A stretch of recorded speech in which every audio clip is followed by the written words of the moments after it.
अगर इंतजार का कोई चेहरा होता तो शायद वह इस सूखी फटी हुई धरती जैसा होता। मई जून की गर्मी में ऐसा लगता है जैसे धरती एक तपस्विनी की तरह ध्यान में बैठी है, प्यासी, मौन और अपनी आंखें आकाश की ओर टिकाए हुए। मैं यहां इस महान भारतीय प्यास को, इस इंतजार को महसूस करने आया हूं और उस कहानी का गवाह बनने जो इस प्यास को बुझाती है। यह सिर्फ बारिश की कहानी नहीं है, यह एक प्रेम कहानी है जो हर साल आसमान धरती को सुनाता है। यह कहानी जमीन पर नहीं, यहां इस विशाल हिंद महासागर के ऊपर शुरू होती है। गर्मियों में सूरज की तपिश से यह समंदर एक गहरी, लंबी सांस लेता है। लाखों करोड़ों टन पानी भाप बनकर एक अदृश्य आत्मा की तरह आकाश में उठता है।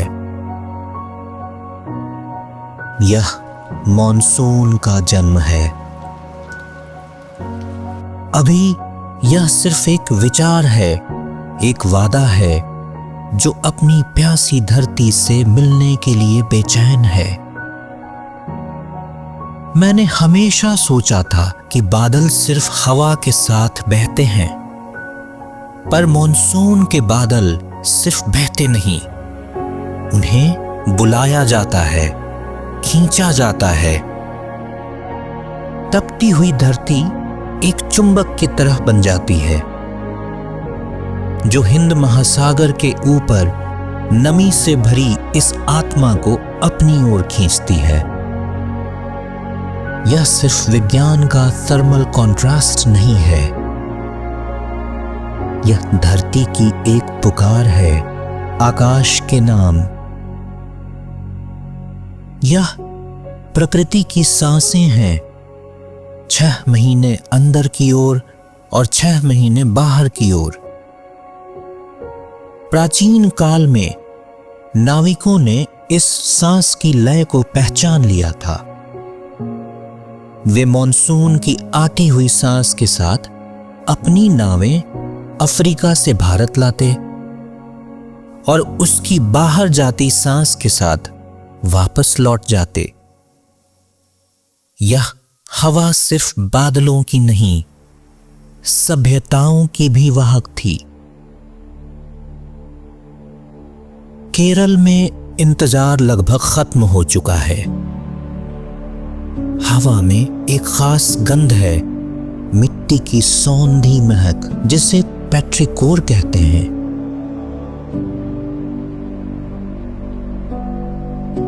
यह बारिश की नहीं, यह धरती की खुशी की गंध है। यहां खड़े होकर मैंने अपनी आंखों से देखा कि कैसे आकाश का रंग बदल रहा है। यह बादल नहीं थे, यह एक भावना थी जो हजारों मील का सफर तय करके आई थी। और फिर वह हुआ, पहला स्पर्श, पहला आलिंगन। जैसे ही नमी से लदे बादल पश्चिमी घाट की दीवार से टकराए, वे ऊपर उठने पर मजबूर हो गए और ठंडे होकर उन्होंने अपना सारा प्यार धरती पर बरसा दिया। यह बारिश नहीं थी, यह आकाश का भावुक आलिंगन था।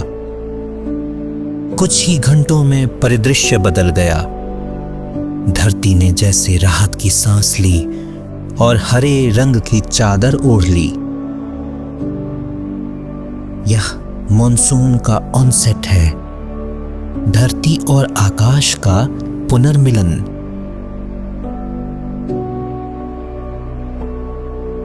यह सिर्फ इंसानों का उत्सव नहीं है। मैंने देखा कि कैसे पूरा पारिस्थितिकी तंत्र इस एक पल का इंतजार कर रहा था।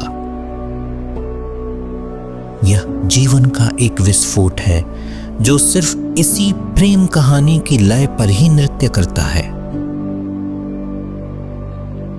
यहां से यह भावुक चरित्र दो रूप ले लेता है और भारत के हर कोने तक अपना प्यार पहुंचाने निकल पड़ता है। अरब सागर शाखा और बंगाल की खाड़ी शाखा एक ही हृदय के दो हिस्से हैं। ये दोनों शाखाएं अलग अलग चरित्र दिखाती हैं। अरब सागर शाखा शहरों को तरबतर कर देती है, जबकि बंगाल की खाड़ी शाखा जब मेघालय की गारो खासी पहाड़ियों से टकराती है तो दुनिया में सबसे ज्यादा बारिश वाले स्थानों को जन्म देती है। मैंने महसूस किया कि ये सिर्फ बादल नहीं है, ये पानी के अलग अलग व्यक्तित्व हैं। पर इस यात्रा का असली मतलब मुझे भारत के कृषि प्रधान हृदय में आकर समझ आया। मैंने एक किसान से बात की जिसने कहा, यह बादल नहीं, हमारी किस्मत परस्ती है। भारत की 60% से ज्यादा खेती आज भी मॉनसून पर निर्भर है। यह सिर्फ एक मौसम नहीं, यह एक अरब लोगों की अर्थव्यवस्था और खाद्य सुरक्षा की रीढ़ है। और अंत में यात्रा अपने चरम उत्कर्ष पर पहुंचती है। दोनों शाखाएं जो हजारों किलोमीटर का सफर तय करके आई थीं, उत्तर भारत के मैदानों पर फिर से एक हो जाती हैं और सामने खड़ा है उनका अंतिम गंतव्य, हिमालय। हिमालय की दीवार इन बादलों के लिए एक अंतिम बाधा है। यह उनसे उनकी नमी की आखिरी बूंद तक निचोड़ लेती है।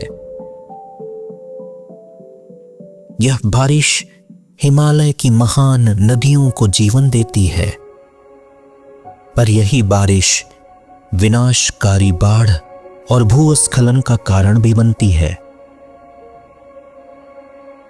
यहां आकर मैंने मॉनसून का दोहरा चरित्र देखा। एक ही समय में यह निर्माता भी है और विध्वंसक भी।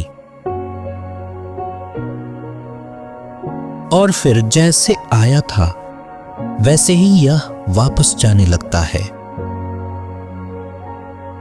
सितंबर के अंत तक जमीन ठंडी होने लगती है और हवा का दबाव बदल जाता है। मॉनसून की वापसी शुरू होती है।